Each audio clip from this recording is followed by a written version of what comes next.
इस पवित्र अग्नि में पग रखते ही मैं जलकर भस्म हो जाऊंगी। परीक्षा देने से आवश्यक है अपना प्रतिशोधात्मक रूप धारण करना। क्या हुआ? पीछे क्यों हट गई? पढ़ा अपना पग। सुकन्या, ये अग्नि परीक्षा दे या स्वीकार कर कि तू अंजना नहीं नागिन है।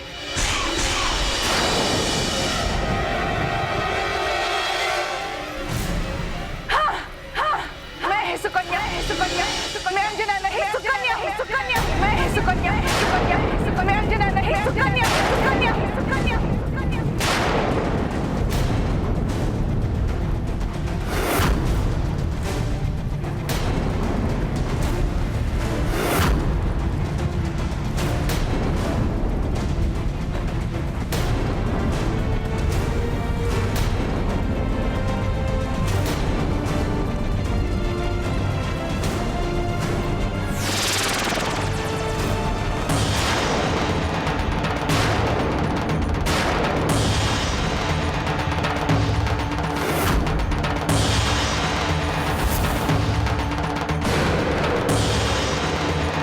अब यहाँ से निकल चलने में ही भलाई है, अन्यथा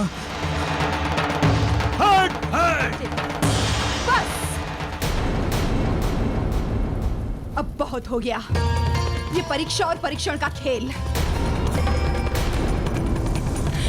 केसरी, तूने मुझे इस अंजना के लिए ठुकराया था ना? अब देख मैं तेरे सामने तेरी इस अंजना की क्या गति करती हूँ।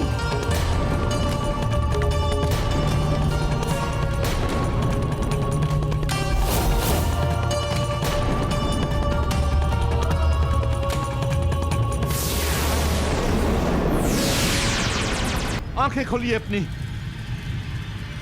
केसरी, अब तेरी अंजना का उपचार संसार का कोई भी वैद्य नहीं कर सकता, क्योंकि इसे मैंने डसा है।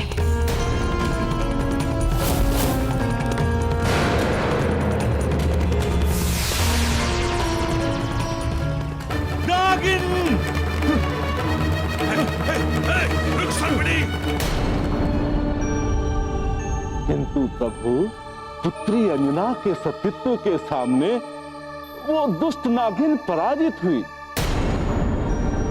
उसकी दुर्भावना पराजित हुई और उसे वापस लौटना पड़ा।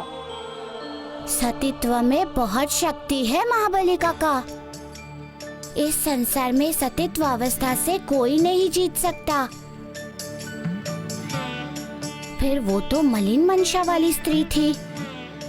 आपने सत्य कहा प्रभु।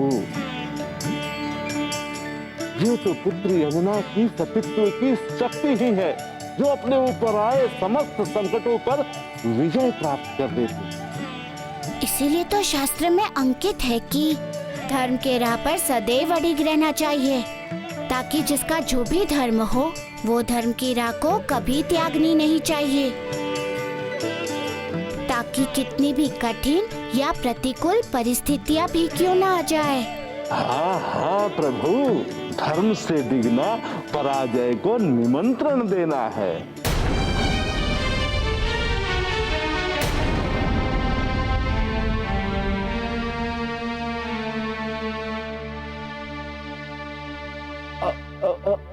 क्या सोच रहे हैं प्रभु? सोच नहीं रहा हूँ महाबली काका, मैं याद कर रहा हूँ। किसे याद कर रहे हैं प्रभु? अपनी अनाया माता की श्रुति खड़ी हो गई। कैसी है मेरी माता? प्रभु, उनकी दिवस और रात्रि आप ही को याद करते करते व्यतीत होती है प्रभु। आठों प्रहर बस आपके लौटने की प्रतीक्षा करती रहती है प्रभु। नवनिधियों को प्राप्त कर कर ही मैं उनके पास आऊंगा और उनका दर्शन करूंगा। कभी कभी मैं भी विभोर होता हूँ उनके दर्शन पाने को। समझ सकता हूँ प्रभु, किंतु भावनाओं से ऊपर है कल्याणकारी कार्य। हाँ काका, तभी तो। प्रभु, बातों के क्रम में मैं तो ये पूछना ही भूल गया कि आपने किस विशेष कार्य हेतु मुझे याद किया है। महाबली काका, हम इस संसार में अधर्म के विरुद्ध एक युद्ध लड़ रहे हैं, इसलिए ये आवश्यक है कि इस संसार में धर्म का प्रचार आवश्यक हो, जिसके लिए मैंने अष्ट सिद्धि की कथा को सम्मिलित किया है। ये लीजिए महाबली काका।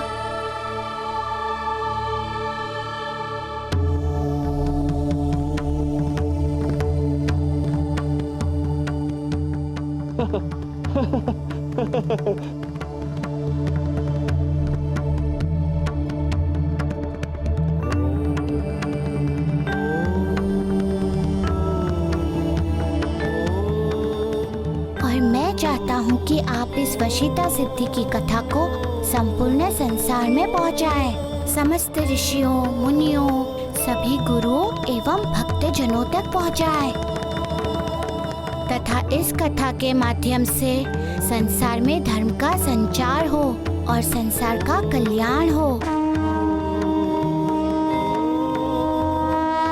प्रभु, ये तो अति फलदायी एवं शुभ कार्य है प्रभु।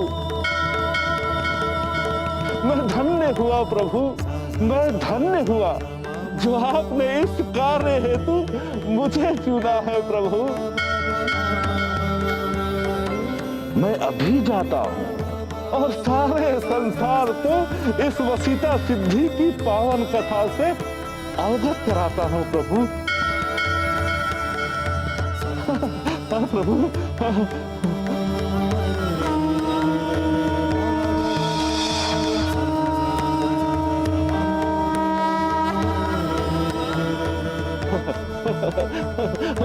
प्रणाम प्रभु।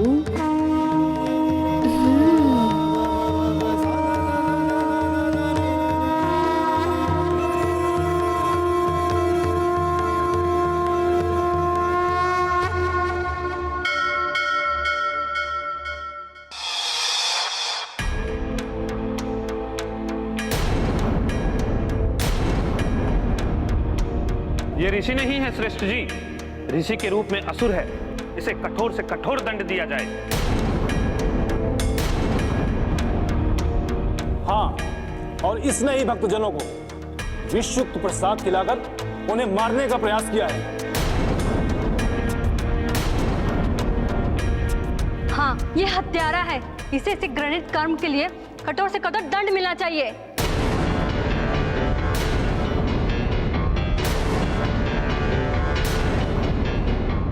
ये मुझ पर झूठा आरोप है। ना ही मैंने विष में लाया है और ना ही किसी की हत्या की है। मैं निर्दोष हूँ, निरपराध हूँ। हत्यारा है ये, हत्यारा है ये, हत्यारा है ये। शांत हो जाइए, संयम धारण कीजिए।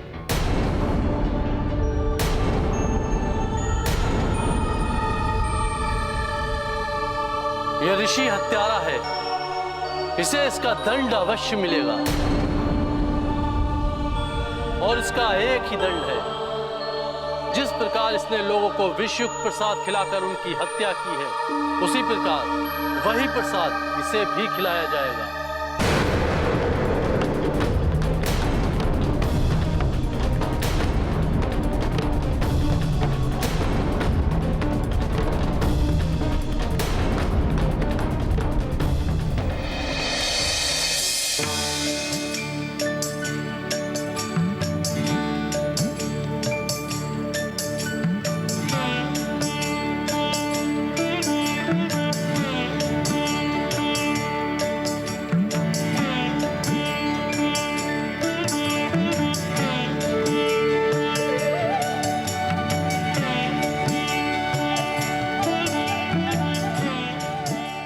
वसीता सिद्धि की कथा पूर्ण हो जाने के पश्चात ऋषि अंगिरा को मुझे इशिता सिद्धि की कथा करनी होगी, क्योंकि धर्म अनुसार वशीता के पश्चात इशिता सिद्धि की ही कथा कही जानी चाहिए। जिस प्रकार वशीता सिद्धि का आधार श्रम की महत्ता थी, इसी प्रकार इशिता सिद्धि की कथा का आधार स्त्री एवं स्त्री सम्मान है।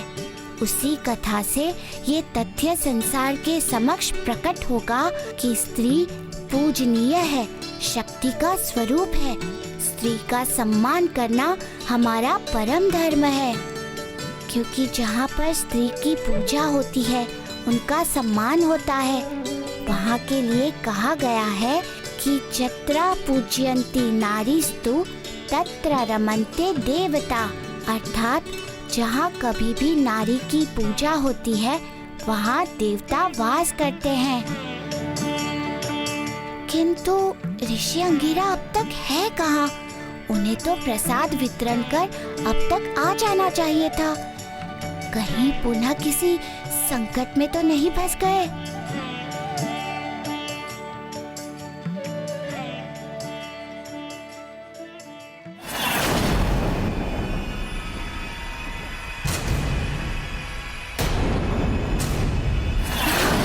ऋषि अंगिरा संकट में है, मुझे उनकी सहायता करनी होगी, नहीं तो अनर्थ हो जाएगा। मेरा विश्वास कीजिए, मैंने कुछ नहीं किया, मैं निर्दोष हूँ। पाखंडी ऋषि, अपना मुख बंद रख, स्पष्टीकरण मत दे। ये बता, प्रसाद में विष मिलाने के पीछे तेरा स्वार्थ क्या था? हाँ बता। मेरा कोई स्वार्थ नहीं था, अतिरिक्त इसके कि मैं माता लक्ष्मी की पूजा कर अनुष्ठान की पूर्ति के लिए भक्तजनों में प्रसाद वितरित करूं। विष मिला हुआ प्रसाद नहीं।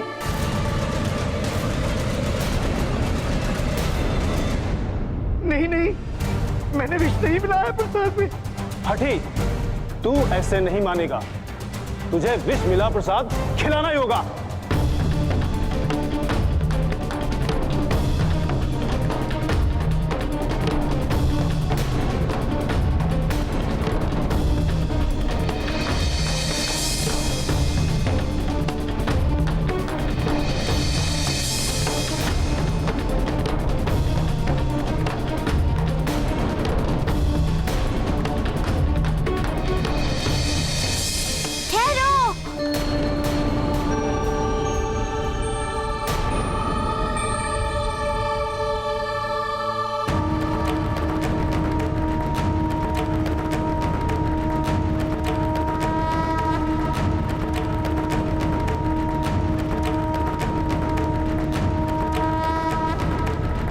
ये क्या अनर्थ करने जा रहे हो तुम लोग?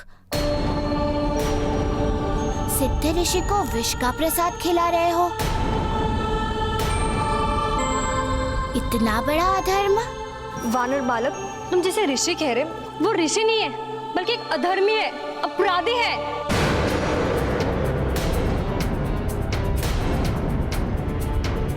वानर बालक, ये देवी सत्य कह रही है। इसने विष मिला प्रसाद खिलाकर बहुत से भक्तों को मारने की चेष्टा की है। ऋषि रूप में ये जघन्य अपराध करने वाला जीने का अधिकारी नहीं है। हाँ हाँ, इसे तो मृत्यु दंड दिया जाए। हाँ, इसे मृत्यु दंड मिलना चाहिए।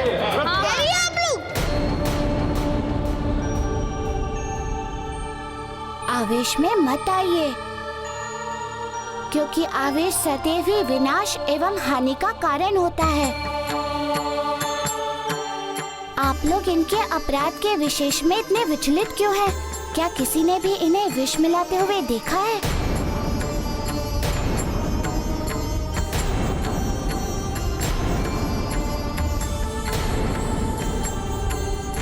आपका मौन बता रहा है कि किसी ने प्रत्यक्ष नहीं देखा।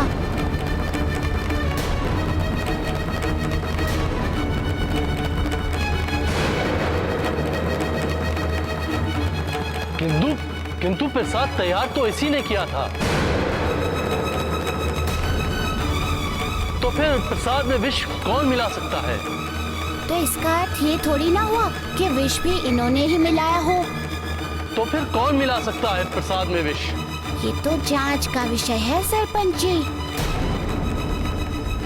ये वानर बालक इसका पक्ष ले रहा है श्रेष्ठ जी। नहीं बंधु, मैं पक्ष इनका नहीं ले रहा हूँ। मैं पक्ष केवल उनका ले रहा हूँ जो न्याय संगत है। मैं नहीं चाहता कि आपके हाथों कोई अनर्थ हो, किसी निरपराध को दंड देने का अधर्म हो, तथा आप सब बिना कारण पाप के भागी बन जाए। तुम्हारे कहने का अर्थ है कि हम सब झूठ बोल रहे हैं? मैंने ये थोड़ी ना कहा। जब नहीं कहा तो जो हम कह रहे हैं वो सुनिए। ये ऋषि एक अपराधी है और इसे दंड स्वरूप ये विष का लड्डू इसे खाना ही होगा।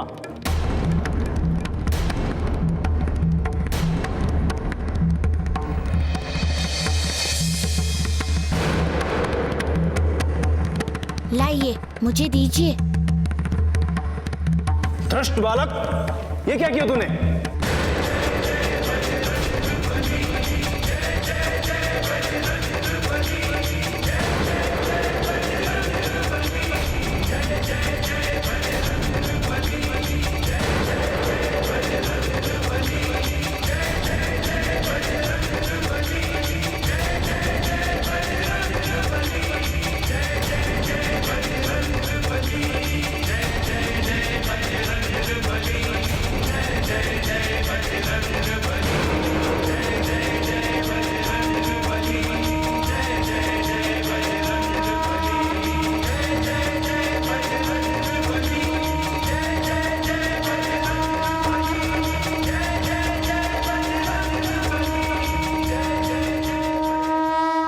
सरपंच जी, ये सत्य है कि प्रसाद में विष मिलाया गया है। जब ये सिद्ध हो चुका है कि प्रसाद में विष है, तो फिर दंड देने में इतना विलंब क्यों? हाँ, इन्हें शीघ्र दंड देना चाहिए। किंतु दंड देने से पहले ये तो जान लीजिए कि ये विष है कहाँ का। किंतु ये विष आया कहाँ से? विष इन्होंने नहीं, जो पाताल लोक से आया होगा वही विष लेके आया है। पाताल लोक का विष? इसका अर्थ? इसका अर्थ यहाँ हमारे मध्य कोई असुर है, और वो असुर कोई भी हो सकता है।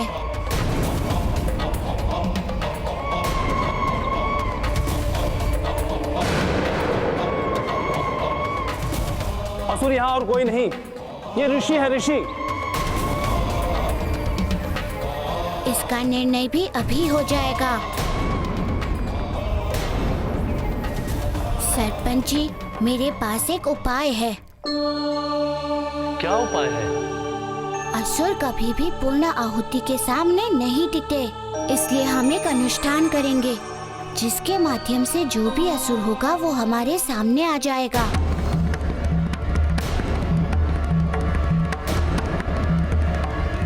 नहीं नहीं, ये अनुष्ठान समय व्यर्थ गवाएगा। जब इस छल का प्रमाणित हो ही गया तो इसे दंड देना ही चाहिए। इसी में हम सबकी भलाई है। नहीं, वानर बालक जो कह रहे हैं वही उचित है और वही होगा।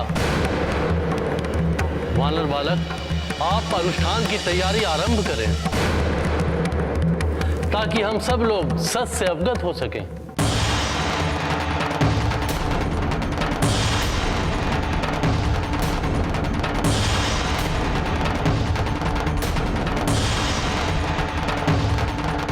नारायण नारायण।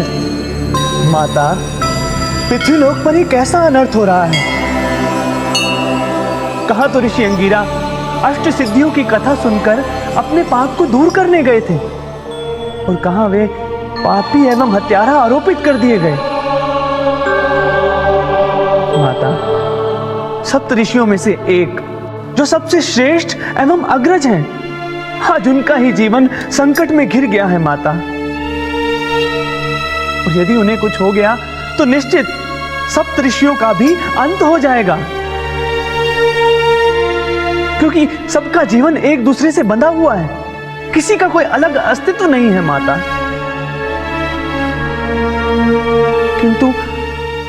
किंतु ऐसे में प्रभु हनुमान कुछ करते क्यों नहीं?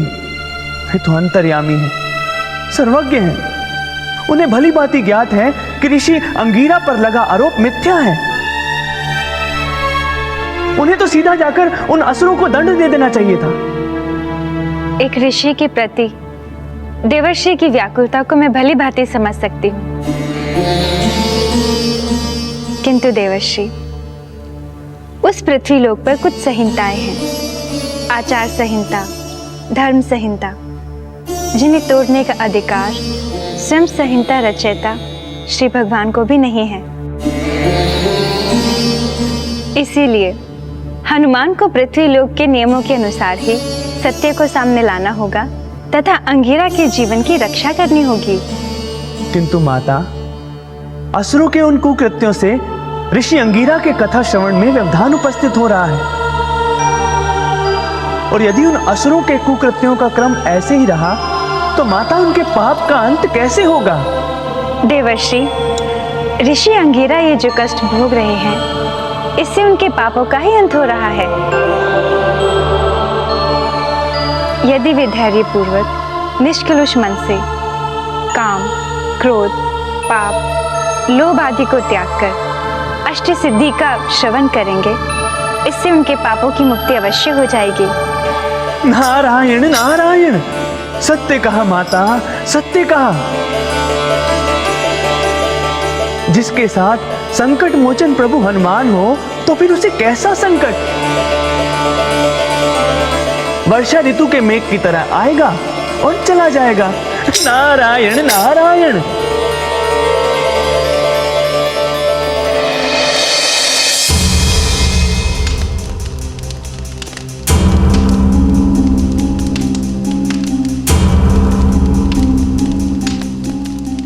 मैं ये विशेष अनुष्ठान सत्य को सामने लाने के लिए कर रहा हूँ। इस अनुष्ठान के पवित्र धुएं को कोई भी आसुरी शक्ति सहन नहीं कर सकती।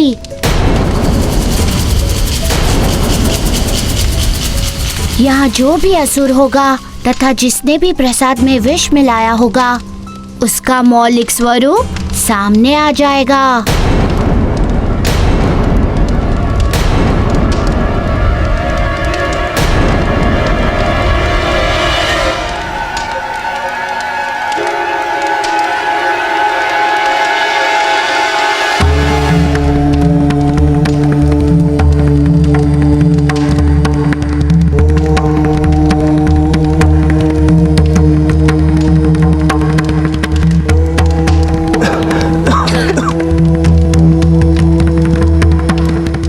अधिक समय तक इस अनुष्ठान को सहन नहीं कर सकते।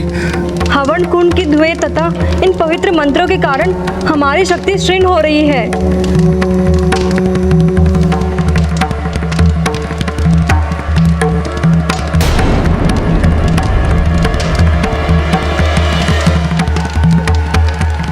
ठहरो, कहाँ जा रहे हो? रोको इन्हें, यहां से जाने ना पाए।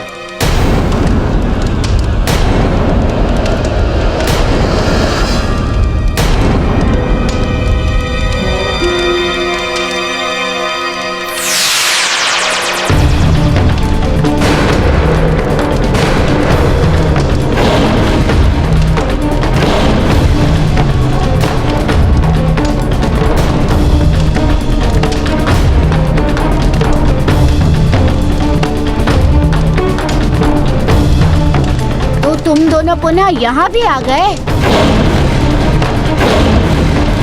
मैंने तुम्हें समझाया था कि ऋषियों के कर्म एवं धर्म में विघ्न उपस्थित मत करना, किंतु फिर भी तुम लोगों ने मेरी बातों की उपेक्षा की। बताओ, किसके आदेश पर तुम लोग आए हो यहाँ? किसी के आदेश पर नहीं। इसका अर्थ कि तुम सरलता से सत्य को नहीं बताओगे।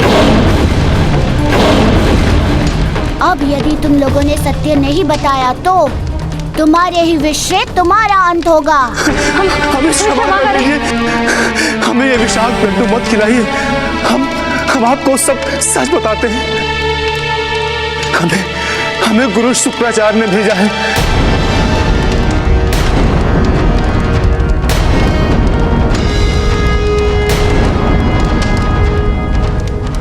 इसका अर्थ ये है कि गुरुदेव शुक्राचार्य ने अभी तक अधर्म का मार्ग नहीं छोड़ा है। जाओ जाके कह दो अपने गुरु शुक्राचार्य से कि अब यदि वो धर्म के मार्ग में बाधा बने तो उसका उन्हें उचित दंड मिलेगा। जाओ।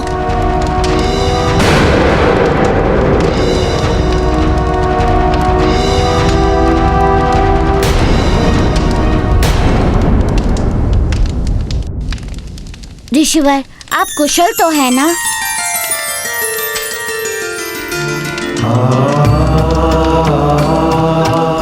हम समस्त ग्रामवासी आपसे क्षमा मांगते हैं ऋषिवर। यदि आप अगर आज ना आते तो मुझसे बहुत बड़ा अधर्म हो जाता। आपने ऋषि हत्या के पाप से हमें बचा लिया।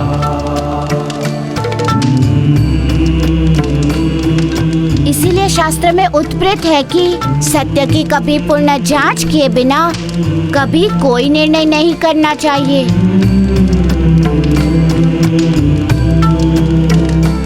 अब मुझे आज्ञा दीजिए।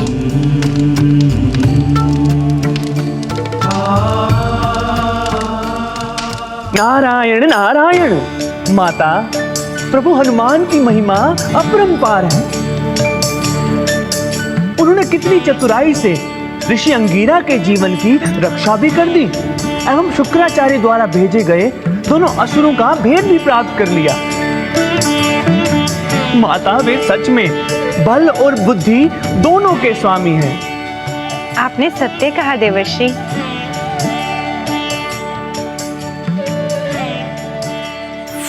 प्रणाम माते।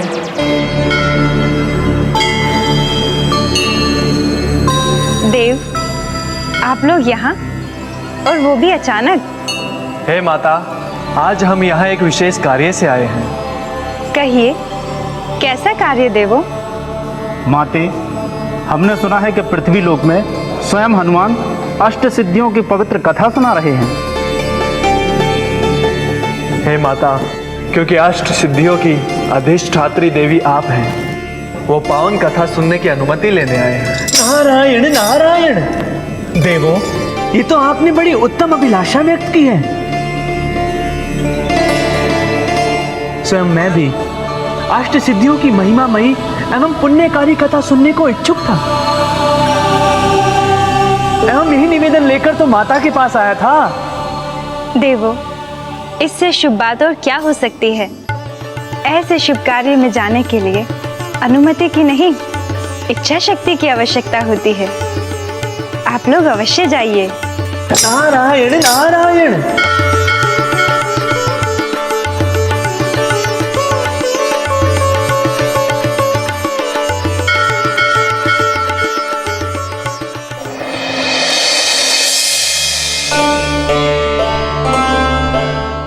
प्रभु, मैं तो अपने पाप के प्रायश्चित ही तो ये कथा सुन रहा हूँ,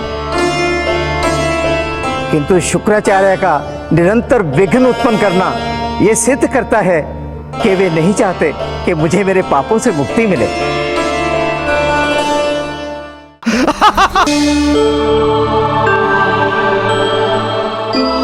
मेरे प्रति उनका प्रतिशोध अत्यंत ही प्रबल है। ये तो विदित है ऋषिवर।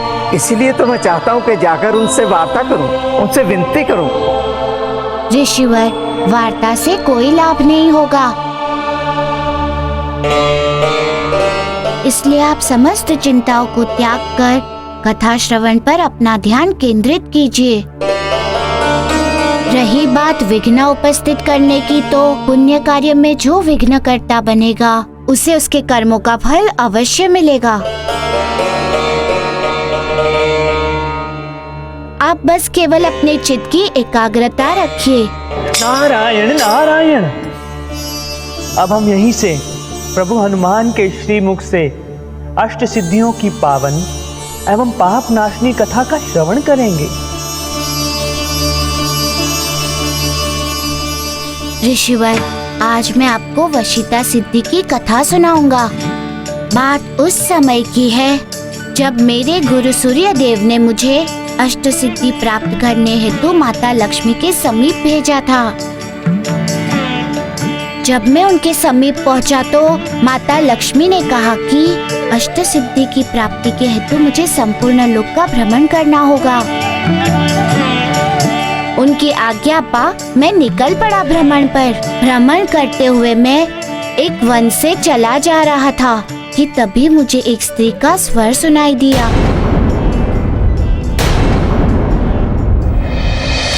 रक्षा करो मेरी, रक्षा करो मेरी, कोई तो रक्षा करो, रक्षा करो, कृपया कोई रक्षा करो मेरी। कहाँ है आप देवी? रक्षा करो देवी, कोई रक्षा करो मेरी, रक्षा करो, कोई तो रक्षा करो, कोई तो रक्षा करो मेरी, कृपया कोई मेरी रक्षा करो।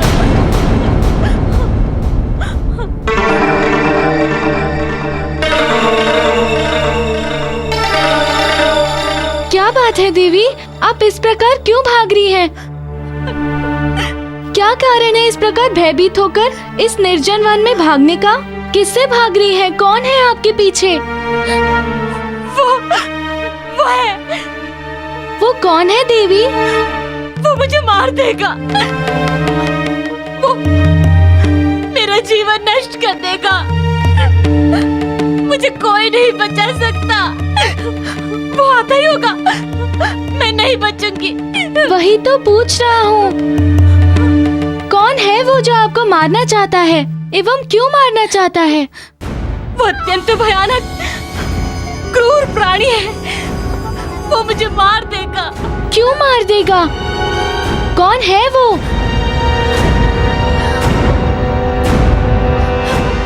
अब आप तनिक भी चिंता मत कीजिए, कोई भी हो, कैसा भी हो, मैं आपको वचन देता हूँ कि वो आपका कुछ नहीं बिगाड़ सकता, वो आपका एक रोम भी नहीं छू सकता। आप नहीं जानते वो कितना भयानक है। किंतु वो है कौन, वो तो बताइए। ब्रह्म दैत्य है वो। मैं नहीं बचूंगी, वो आता ही होगा, वो मुझे मार देगा। अब कोई नहीं बचा सकता मुझे, कोई नहीं।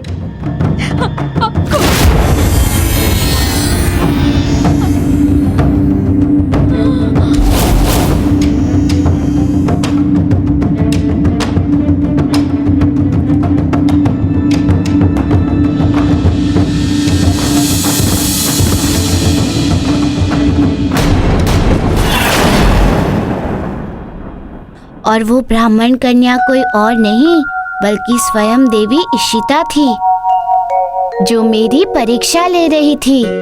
वो इतना भयभीत थी कि स्पष्ट उनके मुंह से बात ही नहीं निकल रही थी। प्रभु, जब वो स्त्री स्वयं इशिता सिद्धि थी, फिर उनको किस बात का भय? परीक्षा तो किसी भी प्रकार से हो सकती है ऋषिवर। तो वो ब्राह्मण कन्या के रूप में कौन सी परीक्षा ले रही थी प्रभु? ऋषिवर, स्त्री संसार में सर्वश्रेष्ठ है, सर्वोपरि है, सर्वप्रथम है तथा सर्वशक्तिशाली भी है। स्त्री कभी भी निर्बल नहीं होती, उसके भीतर सब कुछ वास करता है, सारी शक्तियाँ, सारे संबंध और सारे भाव भी। किंतु फिर भी स्त्री ने अपना रक्षक पुरुष को कहा है और इसीलिए पुरुष ही उसका रक्षक माना जाता है। किंतु वही पुरुष कभी कभी रक्षक के स्थान पर भक्षक बन जाता है, उसे दंडित करता है, उसका अपमान करता है। और तब ऐसे में वो स्त्री लज्जावश तथा भयवश कुछ नहीं कह पाती, क्योंकि लाज की गठरी केवल स्त्री के कंधे पर ही होती है ऋषिवर। तो उनके उस भय का कारण क्या था और फिर आगे क्या हुआ प्रभु? उस ब्राह्मण कन्या को चेतना अवस्था में लाने के लिए मैं नदी से जल लेकर आया।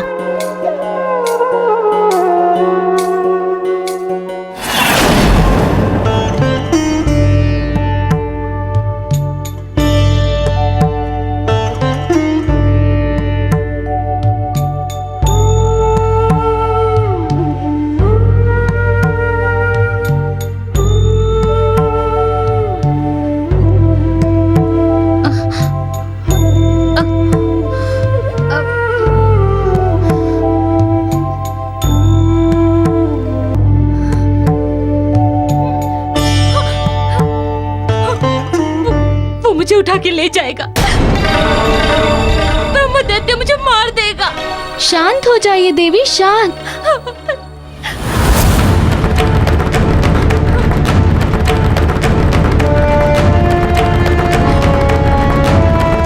मैं सूर्य देव का शिष्य पवन पुत्र हनुमान, मैं आपको वचन देता हूँ कि जब तक मैं हूँ आपका किसी भी प्रकार का अहित नहीं होगा। किंतु एक विनती है आपसे, कृपया मुझे ये बताइए कि आप हैं कौन एवं भागने का कारण क्या है? मैं एक ब्राह्मण कन्या हूँ। ब्रह्म दैत्य मेरी इच्छा के विरुद्ध मुझसे विवाह करके मेरा भोग करना चाहता है। मैं किसी प्रकार कठिनाइयों का सामना करके उसके चंगुल से निकल भागी हूँ, किंतु मुझे भय है एवं विश्वास कि वो मुझे ढूंढ लेगा। वो मुझे ढूंढ लेगा, वो आता ही होगा। ये ब्रह्म दैत्य है कौन? ब्रह्म दैत्य जन्म से तो ब्राह्मण है, किंतु कर्म से वो दैत्य है। वो केवल कुंवारी कन्याओं का भोग करता है, तथा वो जितनी कुंवारी कन्याओं का भोग करता है उसे उतनी ही शक्ति प्राप्त होती है। वो अत्यंत बलशाली है, वो अजय है, उससे कोई भी नहीं जीत सकता, कोई भी नहीं। वो मुझे ढूंढता हुआ आता ही होगा, वो आता ही होगा। पवन पुत्र हनुमान, आप यहाँ से चले जाइए, अन्यथा मेरे साथ साथ आप भी उसके कोप का भाजन बनोगे। देवी आप चिंता त्याग दे, वो चाहे कितना भी शक्तिशाली क्यों ना हो, मैंने आपको आपकी रक्षा का वचन दिया है। आपकी रक्षा मैं करूँगा, हर परिस्थिति में करूँगा, कारण आपकी रक्षा करना मेरा धर्म है। आप चलिए यहाँ से।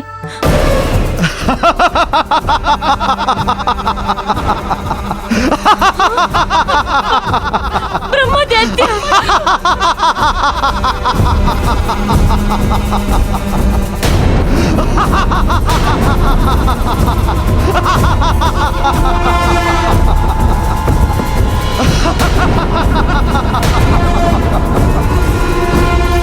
तू पहली कन्या है जो मेरे चंगुल से निकलकर भागी है। अब तो मैं तेरा बिना संस्कारों के ही भोग करूंगा।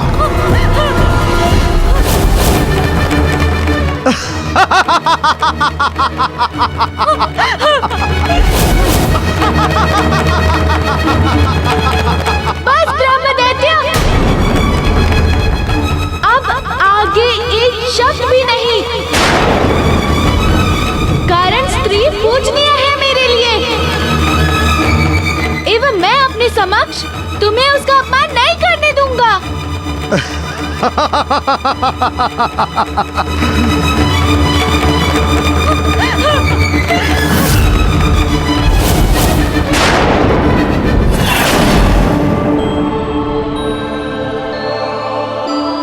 ऋषिवर, इस संसार में सदा से उत्पन्न होता आया है कि पुरुष अपने बल के अभिमान में स्त्री पर अत्याचार करता है।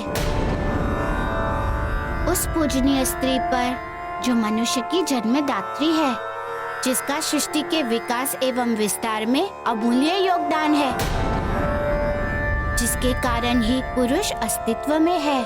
पुरुषों ने ये तक नहीं सोचा कि सर्व शक्तियों को अपने पास समाहित करने वाले ही स्वयं शक्तियों को अपने में समाहित करने वाली स्त्री ने ही पुरुषों को इतना महत्व दिया, उसे अपना रक्षक नियुक्त किया। मैं तो ये कहूँगा कि ये दुर्भाग्य है पुरुषों का, जिसने इस पूज्य को पूजन करने के स्थान पर उसे केवल अपने मोह की एक वस्तु समझ रहा था तथा उसके ऊपर अपने वर्चस्व को स्थापित करने के प्रयास में लगा होता है। वास्तव में ये विडंबना ही है प्रभु कि जिस स्त्री से पुरुष अपना अस्तित्व प्राप्त करता है, उसी मूल के अस्तित्व को मिटा देना चाहता है और निरंतर उसका मर्दन करते रहना चाहता है। इसीलिए तो मैंने प्रथम बार दुर्भाग्य ही कहा, क्योंकि जो भी मनुष्य ऐसा करता है उससे उसके कर्मों का फल अवश्य मिलता है। तथा यही देवी इशिता की कथा का सार है। तो प्रभु, ये कथा आगे कैसे बढ़ी और क्या क्या हुआ? ऋषिवर, ब्रह्म दैत्य के भयवश ब्रह्म कन्या मुझे वहाँ से चले जाने के लिए कह रही थी। मैं उन्हें समझा ही रहा था कि तब तक वहाँ ब्रह्म दैत्य आ गया।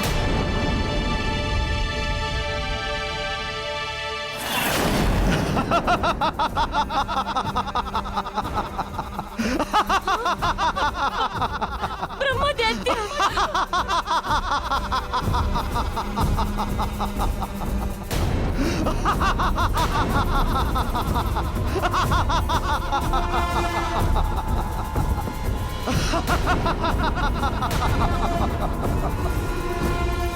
तू पहली कन्या है जो मेरे चंगुल से निकलकर भागी है। अब तो मैं तेरा बिना संस्कारों के ही भोग करूंगा।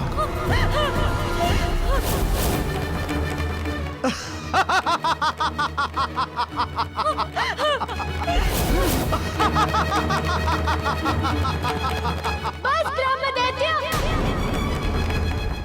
अब आगे एक शब्द भी नहीं।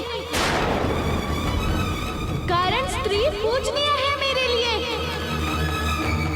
एवं मैं अपने समक्ष तुम्हें उसका अपमान नहीं करने दूंगा।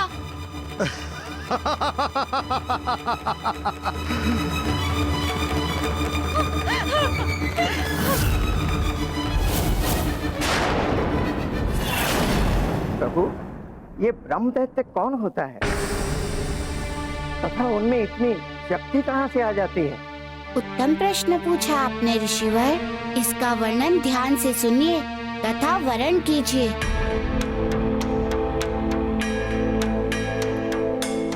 जो ब्राह्मण कुल में जन्म लेता है उसका ब्रह्म एवं कर्म दोनों ही धर्म के मार्ग पर चलने के लिए होता है। धर्म कार्य से भटके हुए लोगों को धर्म के मार्ग पर लाने के लिए होता है। ब्राह्मणों में अद्वितीय क्षमता होती है ज्ञान संग्रहित करने की, किंतु वही ब्राह्मण जब अपने ज्ञान के मध्य में, अपने विद्वता के अभिमान में धर्म के मार्ग से विचलित हो जाता है, भटक जाता है, तब ज्ञान और विद्वता परित्याग ब्रह्म दैत्य बन जाता है। इसका सरल अर्थ ये हुआ प्रभु, जिस ब्राह्मण में असुरी प्रवृत्ति आ जाए वो ही ब्रह्म दैत्य बन जाता है। हाँ ऋषिवर, ब्राह्मण का ब्रह्म दैत्य में परिवर्त होने का मूल यही है। किंतु प्रभु, दैत्य बने उस ब्राह्मण में इतनी शक्ति कहाँ से आ गई थी? ऋषिवर, इस संसार में जो भी ज्ञान है वो एक प्रकार की शक्ति ही है। एक अवस्था पर तो सभी शक्तियाँ निष्फल हो जाती है, या तो अप्रभावी हो जाती है या तो वे क्षीण हो जाती है। किंतु ज्ञान एक ऐसी शक्ति है जो मृत्यु के क्षण तक प्रभावित तथा अक्षण रहती है। अवस्था परिवर्तन में भी ज्ञान की शक्ति कभी साथ नहीं छोड़ती। यही कारण था कि जब वो ब्राह्मण ब्रह्म दैत्य में परिवर्तित हुआ तो उसका अर्जित ज्ञान भी शक्ति रूप में समाहित हो गया। इतना ज्ञानी होने के उपरांत ऐसा प्रभु कि ज्ञानी ब्राह्मण ब्रह्म दैत्य बन जाए? ज्ञानी और अज्ञानी को बांटने वाली एक ही रेखा होती है ऋषिवर, स्वभाव और संगति। उसी क्रम में उसने उस ब्राह्मण कन्या को भी अपने आसुरी अहित का आहार बनाने का प्रयास किया। उन्हीं कुमारी कन्याओं के भोग के कारण वो सक्षम था, अथवा उसमें असीम शक्तियाँ थी, और इसी के बल पर वो मुझसे युद्ध करने चल पड़ा।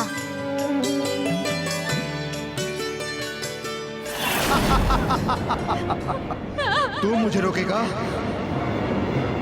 एक वानर बालक ब्रह्म दैत्य को रोकेगा?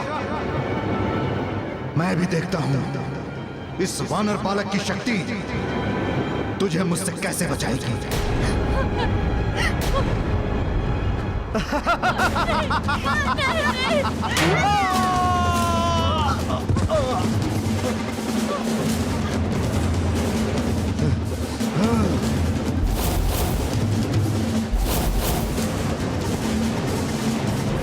दिखता तो छोटा है, परंतु शक्ति बहुत है।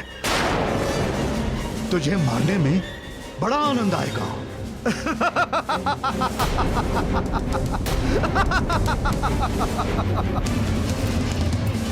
जय योगिनी, जय योगिनी। ओम क्रीम कालाय काली ह्रीं फट स्वाहा। जय योगिनी, जय योगिनी।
छोड़ दो मुझे, छोड़ दो।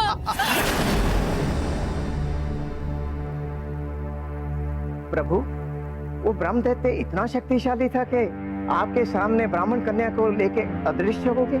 ऋषिवर, ऐसा इसलिए हुआ कि उसके पास पाप की शक्तियाँ थी और पाप की शक्तियाँ क्षणिक रूप में बहुत ही प्रभावित होती है।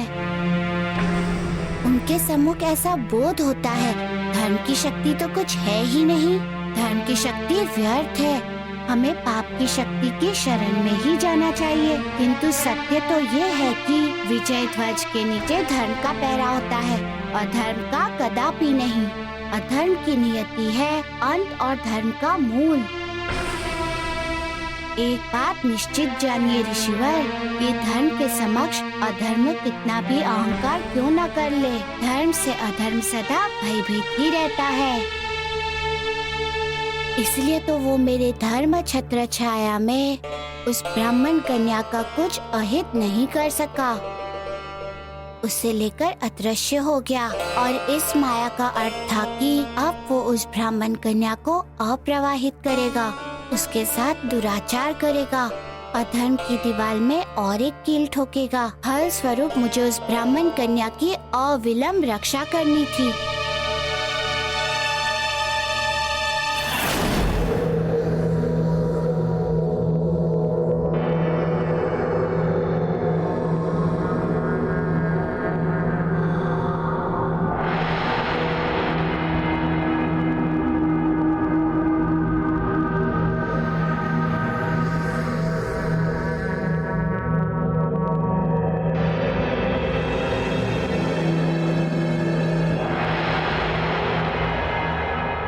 इस खंडहर में देवी काली की मूर्ति? इसका अर्थ ये हुआ कि वो ब्रह्म दैत्य देवी काली का भी भक्त है। इसका अर्थ ये हुआ कि वो ब्रह्म दैत्य देवी काली का भी भक्त है।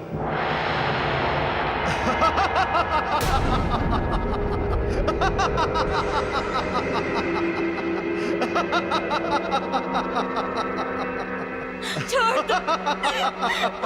दो मुझे, छोड़ दो मुझे, छोड़ दो मुझे। तुमने यहाँ से भागकर बहुत बड़ी भूल की है। अब देखो कि मैं दंड स्वरूप तुम्हारी क्या दुर्गति करता हूँ। देखो, मैं माँ काली की पूजा आरंभ करने जा रहा हूँ। तुम सब इसका श्रृंगार करो। आज मैं इसका कौमार्य माँ को अर्पित करूंगा। आज मैं इसका कौमार्य माँ को अर्पित करूंगा।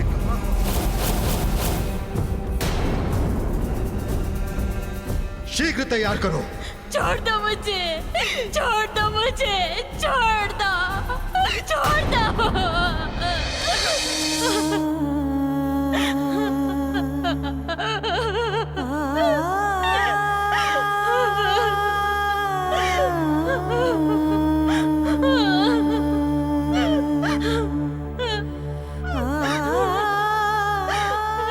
बहन, आपका श्रृंगार पूर्ण हो चुका है। हम ब्रह्म दैत्य को सूचित करके आते हैं।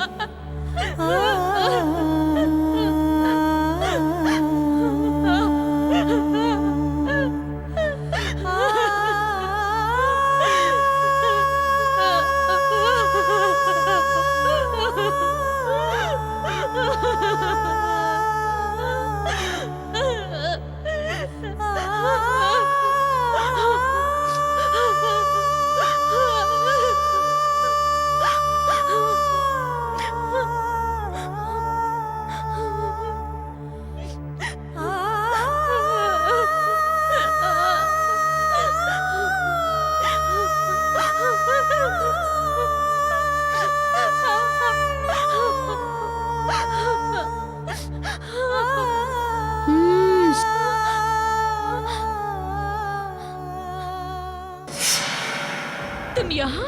हाँ, मैंने आपको वचन दिया था कि मैं आपकी रक्षा करूंगा। उसी प्रयोजन हेतु आया हूँ। तुम मेरी चिंता करना छोड़ दो। तुम अब मेरी रक्षा नहीं कर सकते, कारण ब्रह्म दैत्य का कोई कुछ नहीं कर सकता। अतः तुम यहाँ से चले जाओ, अन्यथा वो तुम्हें मार देगा। चले जाओ, शीघ्र चले जाओ यहाँ से। मैं यहाँ से जाने हेतु नहीं आया हूँ। जिस उद्देश्य और संकल्प से आया हूँ, यहाँ उसकी पूर्ति किए बिना नहीं जाऊंगा। नहीं कर सकोगे तुम अपने उद्देश्य की पूर्ति। करूंगा, अवश्य करूंगा। ये मेरा वचन है। मेरा दृढ़ संकल्प है कि मैं उस ब्रह्म दैत्य को अवश्य पराजित करूंगा। कर सकोगे तुम अपने उद्देश्य की पूर्ति। करूंगा, अवश्य करूंगा। ये मेरा वचन है। मेरा दृढ़ संकल्प है कि मैं उस ब्रह्म दैत्य को अवश्य पराजित करूंगा।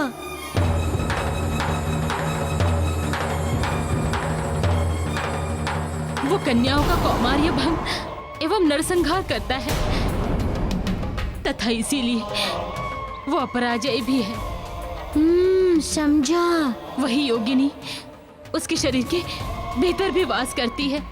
तभी कहूँ कि मुझे ऐसा आभास क्यों हो रहा था कि मैं उससे नहीं, अपितु किसी दूसरी शक्ति से लड़ रहा हूँ।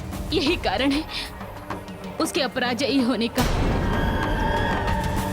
अतएव तुम भी उनसे जीत नहीं सकते। मैं तुमसे विनती करती हूँ, तुम यहाँ से चले जाओ, अन्यथा मेरे कारण तुम्हारा भी अंत हो जाएगा।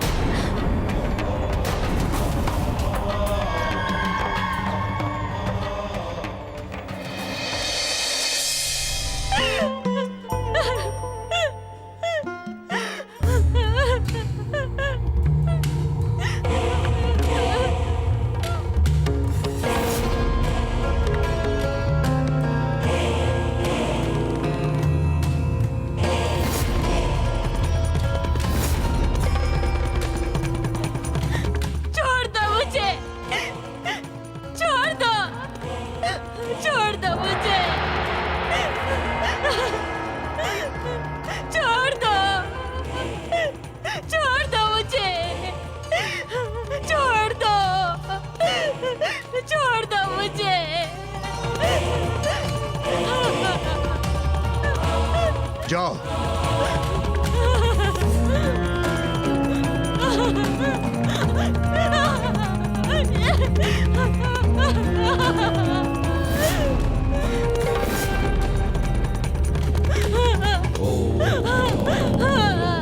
हे माता काली, आज मैं तुझे इस ब्राह्मण कन्या का कौमार्य अर्पित करने जा रहा हूं।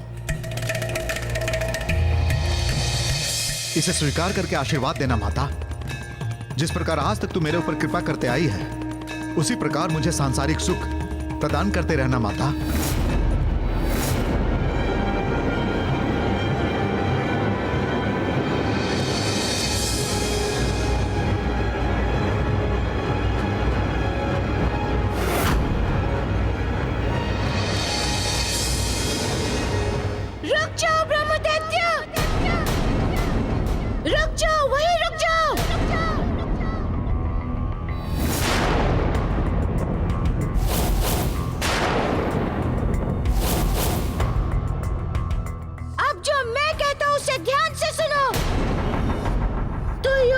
सिद्धि से इस लोक में सांसारिक सुख तो प्राप्त कर लेगा मूर्ख, किंतु वहाँ परलोक में तुझे कोई स्थान प्राप्त नहीं होगा। एवं इतना ही नहीं, अगले जन्म में चांडाल में जन्म होगा तेरा, तथा उस जन्म का कष्ट भोगना होगा।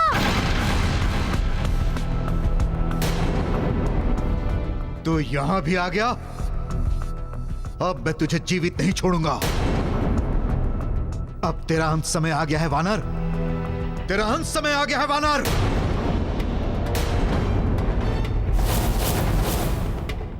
अंत मेरा नहीं तेरा आ गया है ब्रह्म दैत्य, पाप का घड़ा तेरा भर चुका है। ऐ वानर बालक, तू अभी मुझे भली भांति नहीं जानता है। अपनी दिव्य खड़क से तेरा वध कर दूंगा मैं। रुक यहीं पर।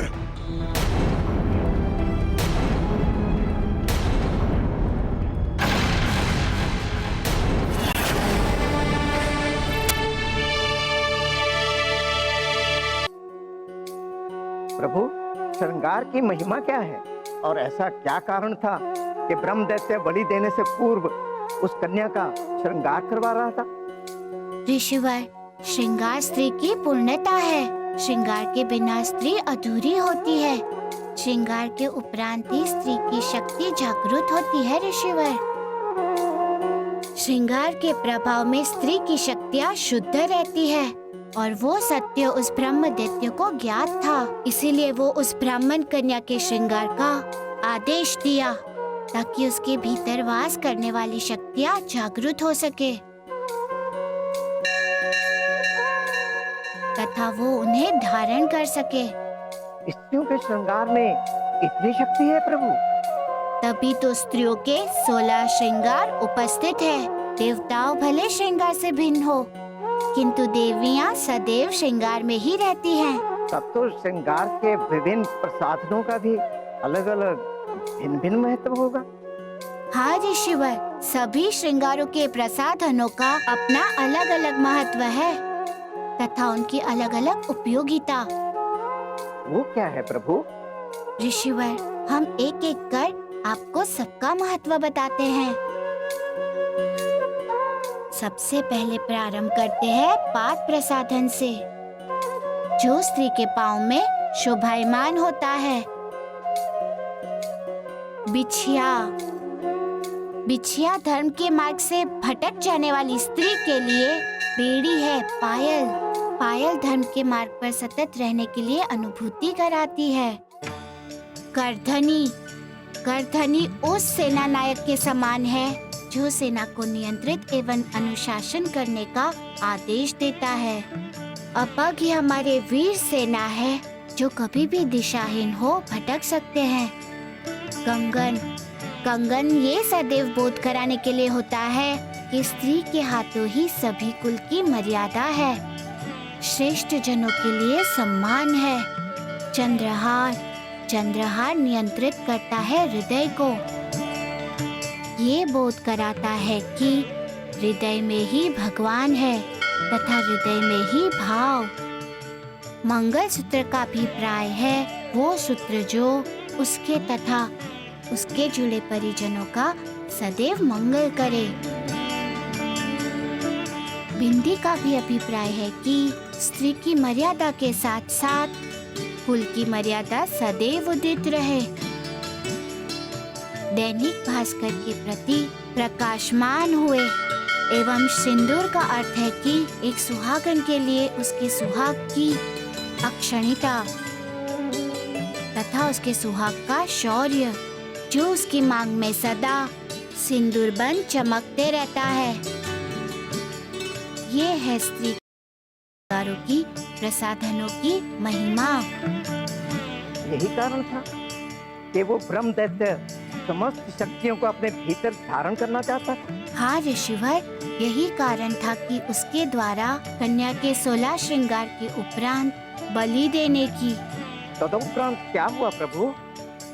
तदुपरांत जब मैं उस दैत्य से युद्ध कर रहा था तब मुझे बोध हुआ कि वो नहीं, उसके भीतर कुछ और है जो मुझसे युद्ध कर रहा है। अब मेरे लिए इस सत्य का पता लगाना आवश्यक हो गया और इस बिंदु पर प्रकाश केवल वो ब्राह्मण कन्या ही डाल सकती थी। किंतु कोई अवसर मुझे दिख नहीं रहा था। तब आपने क्या किया प्रभु? अब मेरे पास प्रतीक्षा के अतिरिक्त दूसरा कोई विकल्प नहीं था। मैं उस ब्राह्मण कन्या से एकांत में मिलने की प्रतीक्षा कर रहा था। वो कन्याओं का कौमार्य भंग एवं नरसंहार करता है तथा इसीलिए वो अपराजय भी है। समझा। वही योगिनी उसके शरीर के भीतर भी वास करती है। तभी कहूँ कि मुझे ऐसा आभास क्यों हो रहा था कि मैं उससे नहीं, अभी तो किसी दूसरी शक्ति से लड़ रहा हूँ। यही कारण है उसके अपराजयी होने का। अतएव तुम भी उनसे जीत नहीं सकते। मैं तुमसे विनती करती हूँ, तुम यहाँ से चले जाओ, अन्यथा मेरे कारण तुम्हारा भी अंत हो जाएगा।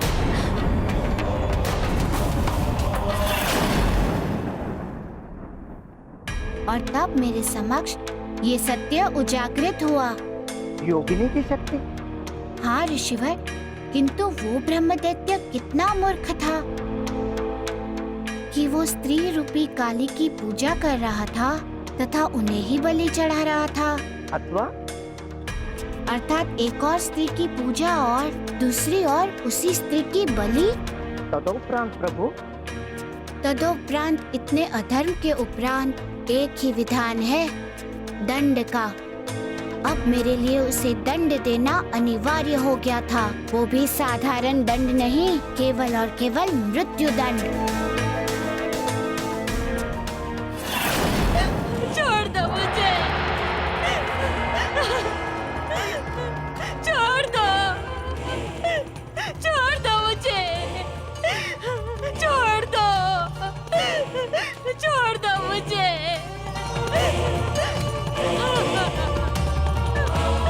जाओ।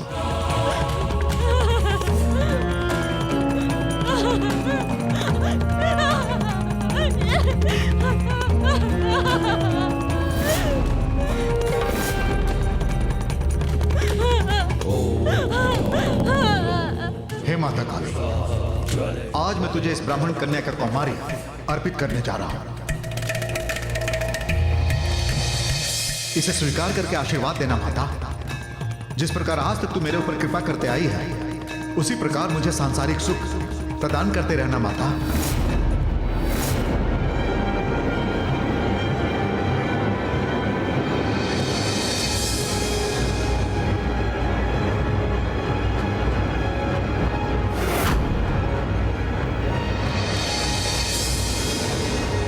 रुक जाओ ब्रह्मदैत्य, रुक जाओ, वहीं रुक जाओ।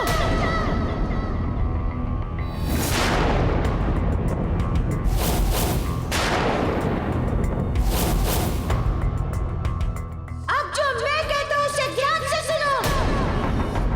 तू योगिनी सिद्धि से इस लोक में सांसारिक सुख तो प्राप्त कर लेगा मूर्ख, किंतु वहां परलोक में तुझे कोई स्थान प्राप्त नहीं होगा। एवं इतना ही नहीं, अगले जन्म में चांडाल में जन्म होगा तेरा, तथा उस जन्म का कष्ट भोगना होगा।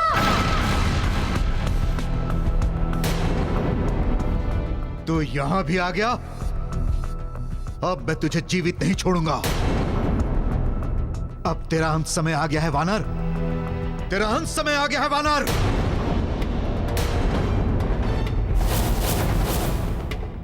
अंत मेरा नहीं, तेरा आ गया है ब्रह्मदैत्य। पाप का घड़ा तेरा भर चुका है। ऐ वानर बालक, तू अभी मुझे भली भांति नहीं जानता है। अपनी दिव्य खड़क से तेरा वध कर दूंगा मैं। रुक यहीं पर।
जय श्री राम।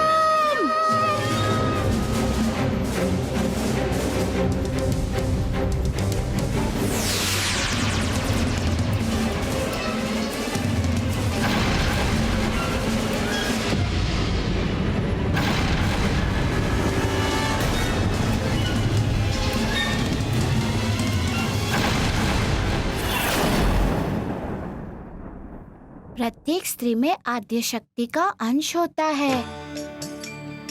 यदि आद्य शक्ति स्वरूप स्त्री न होती तो इस संसार का जन्म ना हुआ होता। और यदि कोई ऐसी स्त्री का अपमान करता है तो वो घोर पाप करता है। हमारे वेद पुराण शास्त्र उपनिषद साक्षी है इस सत्य के कि जब जब संसार में विपत्ति आई है अथवा जब जब कल्याण का प्रश्न उठता है, आदि शक्ति ही सामने आई है तथा विपत्ति को दूर किया है, संकट का हरण किया है। ऐसी कल्याणमय स्त्री को जो सम्मान नहीं करता है वो अधर्मी है। उस स्त्री का सम्मान करना, उसकी पूजा करना संसारिक का धर्म है। और जो धर्म से विमुख होता है वो निश्चित ही दुख और कष्ट का भागी होता है। सत्य कहा प्रभु आपने। इसीलिए उस ब्राह्मण कन्या की रक्षा करना मेरे लिए अति महत्वपूर्ण था। इसलिए उस ब्राह्मण कन्या की रक्षा करना मेरे लिए अति महत्वपूर्ण था, क्योंकि संकट में घिरी स्त्री की जो भी पुरुष रक्षा नहीं करता वो उसके समान ही अपराधी है।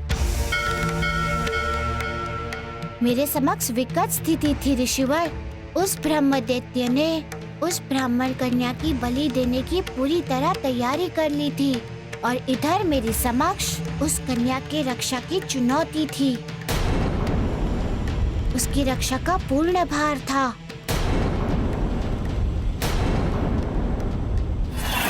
जय श्री राम।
प्रभु, शरीर के 2 टुकड़े और उसके बाद भी ब्रह्म दैत्य का फिर से जीवित हो जाना कैसे संभव हो सकता है प्रभु?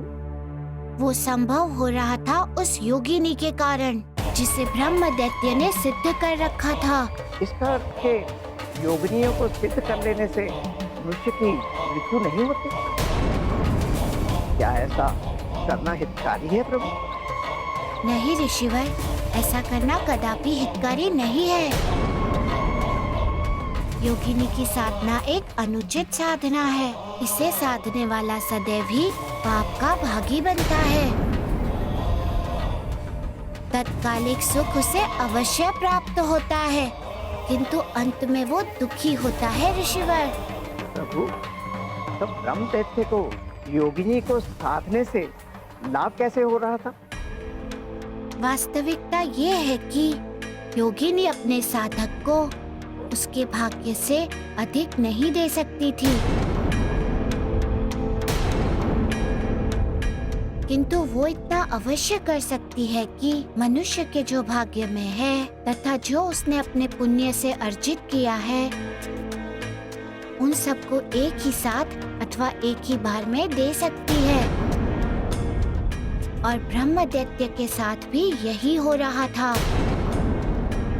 किंतु इसका दूसरा पक्ष ये है कि जिसे आप ब्रह्म दैत्य का जीवन समझ रहे हैं, वास्तव में वो योगिनी के द्वारा दिए जाने का जीवन नहीं था, अपितु इससे उस ब्रह्म दैत्य का अर्जित पुण्य समाप्त हो रहा था।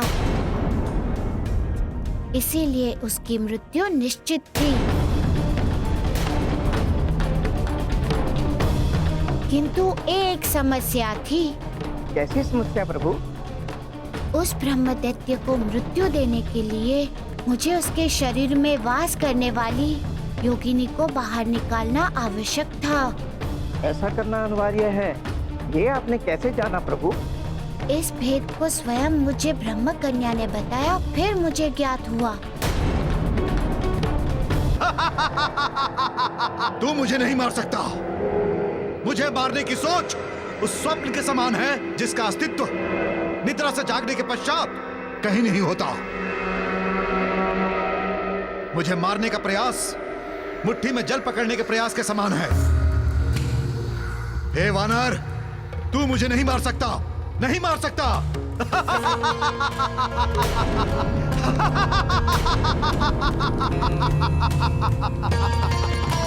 मुझे मारना तो तुझे पड़ेगा ब्रह्मदैत्य, किंतु हाँ, ये बात भिन्न है कि तेरी मृत्यु संभव तभी है जब तेरे अंदर बसने वाली योगिनी तेरे शरीर से मुक्त हो जाए, निकल जाए।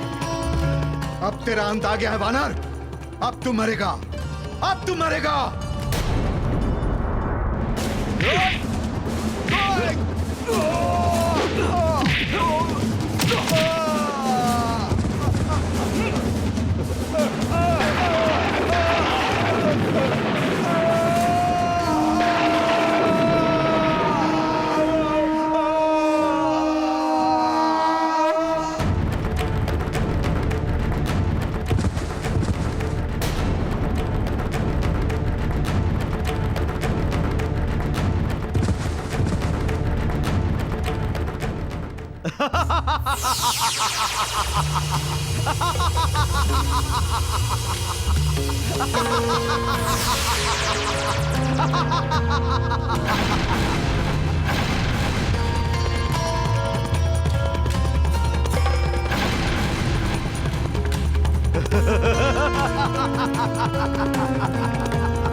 हे वानर, मैंने तुझसे कहा था, मैं अजर हूं, अपराजय हूं, अमर हूं।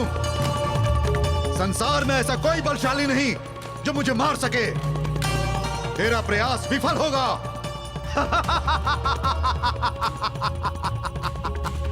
ये तो विचित्र घटना है। किस प्रकार इसका अंत होगा? कौन सी विधि अपनाऊं इसके अंत हेतु? उत्तर को देखे तो दक्षिण दिखे, दक्षिण को देखे तो उत्तर। वाम दाहिने हो जाए, दाया हो जाए बाया। उत्तर को देखूं तो दक्षिण दिखे, दक्षिण को देखूं तो उत्तर।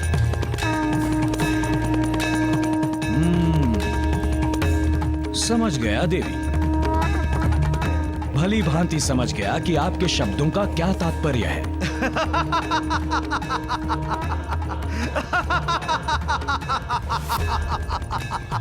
मुझे इसके बाएं शरीर के भाग को दाईं तरफ और दाएं शरीर के भाग को बाईं तरफ फेंकना होगा। यही विधि है इसके अंत की। वैसे ही करूंगा देवी, वैसे ही करूंगा।